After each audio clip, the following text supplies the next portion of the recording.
अस्सलाम वालेकुम बिस्मिल्लाहिर्रहमानिर्रहीम। तो सास की क्या क्या ज़िम्मेदारियाँ होती हैं? क्या सारी ज़िम्मेदारी बहू की होती हैं या फिर बेटे की होती हैं या फिर दामाद की होती हैं या बेटी की होती हैं? क्या सास की कोई ज़िम्मेदारी होती है या नहीं होती? तो मैं आप लोगों को बता दूँ, सास की भी बहुत सारी ज़िम्मेदारियाँ होती हैं। तो सबसे पहली ज़िम्मेदारी उनकी ये है कि वो अपनी बहू की इज़्ज़त करें और करवाएं। अगर वो इज़्ज़त नहीं करेंगी तो आसपास वाले लोग भी इज़्ज़त नहीं करेंगे, और जो छोटे हैं वो भी इज़्ज़त नहीं करेंगे और बड़े भी इज़्ज़त नहीं करेंगे। तो सबसे पहला काम है सास का कि वो अपनी बहू की इज़्ज़त करे। उससे बड़ी कोई चीज़ नहीं, उसको समझे, उससे अपनापन ढूंढने की कोशिश करे और उसको अपना समझे। जी हाँ, जिस दिन वो गैर समझने लगती हैं तो वो भी गैर समझने लगती है। कहीं ना कहीं सास की भी कुछ गलतियाँ होती हैं जिस वजह से घर ख़राब होने के चांसेस होते हैं। तो सबसे पहले कोशिश आपको ये करनी है कि उसको इज़्ज़त दें। अपने घर की बात घर में रखें, बाहर वालों से ना बताएं। यहाँ तक कि मतलब कोई आपका आस पड़ोस वाले हैं, वो आपकी कमियां दूर नहीं करेंगे। जो आपकी बहू के अंदर जो कमियां होंगी वो लोग दूर नहीं करेंगे, आपको ही दूर करनी होंगी। तो आपको उन लोगों को नहीं बोलना है। वो जो आस पड़ोस या रिश्तेदार होते हैं वो आग में घी डालने का काम करते हैं। तो आप लोगों को ये समझना ज़रूरी है कि सबसे पहली चीज़ ये है, आपको उसको इज़्ज़त देनी है, उसको अपनाहियत देनी है, उसको अपनापन देना। उस पर बहुत सारी जिम्मेदारी अचानक से नहीं सौंप देनी है, बहुत सारी चीज़ें उस पर नहीं सौंप देनी, क्योंकि वो भी एक बाहर से आई है लड़की। सीखते सीखते ही सीखी, कोई भी माँ के पेट से सीखता हुआ नहीं आता है। जैसे आपने अपने औलाद को सिखाई ये चीज़ें, वैसे ही उसको अपनी औलाद समझ के सिखाएंगे, आगे जाके बहुत काम आएगी। क्योंकि आप अगर शुरुआत से उस पर बोझ बना देंगे, उसको हर चीज़ बोझ की तरह करेंगे, उसके साथ ट्रीट करेंगे, तो वो भी बोझ समझने लगेगी, रिश्तों को भी बोझ समझेगी, वो अपने काम को भी बोझ समझेगी। पर धीरे धीरे अगर आप उसको समझाएंगे और सिखाएंगे, और एक जैसे इंसान आप बच्चे को समझाता उसी तरह से बहू को समझाएंगे, तो वो भी बहुत सारी चीज़ें समझ जाएगी। ठीक है ना? तो ये इस चीज़ का बहुत ज़्यादा ध्यान देना है, और उसके माँ बाप को भी इज़्ज़त देनी है। जी हाँ, उसको उसके माँ बाप को भी इज़्ज़त देनी है। बहू के साथ साथ उसके माँ बाप को बेइज़्ज़त नहीं करना है, उनको ताने नहीं देने हैं। आजकल आपने देखा होगा कि ताने बहुत ज़्यादा दिए जाते हैं कि आपने अपनी बेटी को कुछ नहीं सिखाया, आपने तो कुछ सिखा के ही नहीं भेजा है। अरे वो कैसे सिखा के भेजेंगे, है ना? उसको जो सिखाया था वो सिखा दिया, अब आपकी बारी है सिखाने की। क्योंकि आपके घर में किस तरह का माहौल है, कैसे खाना खाया जाता है, उसके घर में जैसे खाया जाता था, उसके घर में जैसे चीज़ें होती थी वो वहाँ वैसे करती थी। आपके घर में सब कुछ नया है, तो आप धीरे धीरे उसको सिखाओ, टाइम दो 15-20 दिन का, एकदम से उस पर जिम्मेदारी नहीं थोपनी चाहिए। तो ना उसके माँ बाप को ताने दें कि उसके माँ बाप ने उसको कुछ नहीं सिखाया, ना फ़ोन करके बोलें कि तुम्हारी बेटी को तुमने कुछ नहीं सिखाया। तो बहुत गलत बात है कि अगर आप अपनी बहू के साथ इस तरह का ट्रीटमेंट करते हैं, तो जो है ऐसा नहीं करना चाहिए। आपको उसको समझना चाहिए, उसकी चुगली या बुराई कहीं नहीं करनी चाहिए, बहुत गलत बात है। और एक काम जो आपको नहीं करना है बहू के साथ और बेटे के साथ, आपको उसके खिलाफ बेटे को नहीं भड़काना है। ये सबसे ज़्यादा काम होता है आजकल के माशरे में। जो सासें होती हैं वो बेटे को भड़का देती हैं बहू के खिलाफ।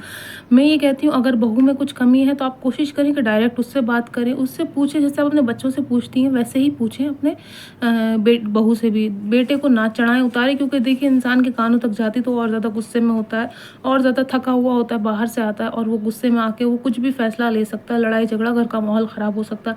अगर आपको आपकी बहू की कोई भी चीज़ में ख़राबी नज़र आती है, बुराई नज़र आती है, तो आप कोशिश करें कि डायरेक्ट बहू को बोलें, ना कि बेटे को चढ़ाना बंद कर दें। ये सबसे गलत बात है कि बेटे को चढ़ाया जाता है, उससे रिश्ते, घर सब ख़राब होने की चांसेस बढ़ जाते हैं। उससे आपके ऊपर भी इफ़ेक्ट पड़ेगा। बेटा ये सोचेगा कि शायद मेरी माँ में ही कमियां हैं, मेरी बीवी में तो कोई कमी नहीं है, मेरी बीवी तो कोई शिकायत नहीं कर रही, पर माँ सबसे ज़्यादा शिकायत कर रही है।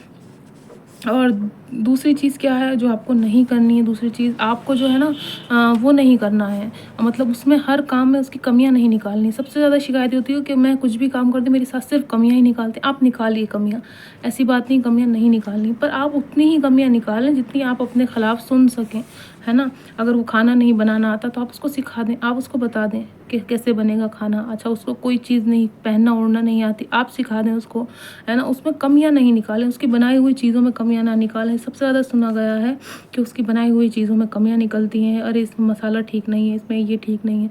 आप उसको एक बार खड़े होकर बताएं, बेटा ये चीज़ ऐसे बनती है। एक बार आप बना दें, फिर उसको कह दें अब ऐसे बनेगी, फिर देखिए वो बनाती है या नहीं बनाती। पर आप हर बार उसी से बनवाते हैं और उसी में कमियां निकालती हैं। ये बहुत गलत बात है ना?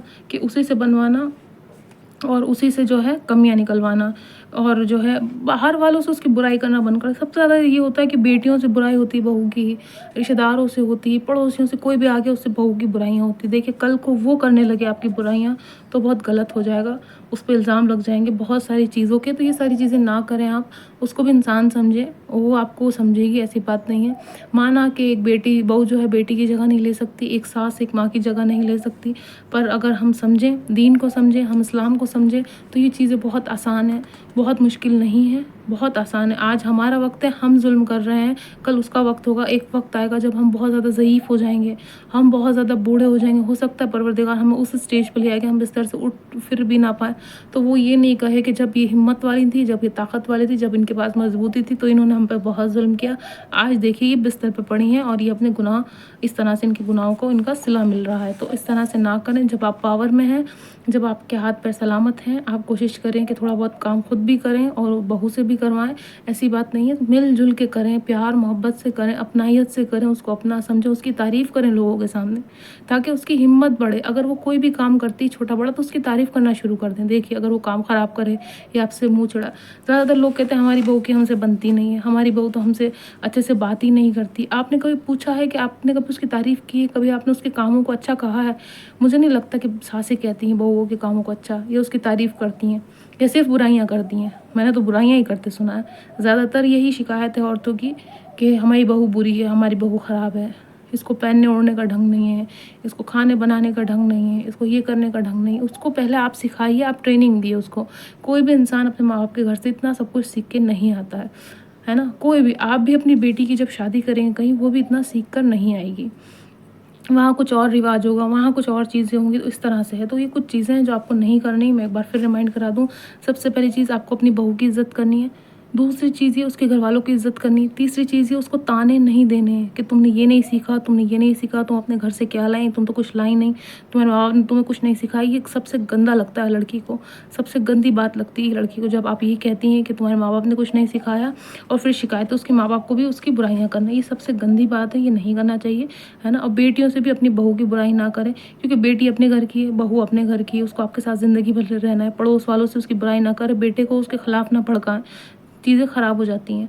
तो इस चीज़ का बहुत ज़्यादा ध्यान दें। ये सारी चीज़ें जो आपको नहीं करनी है।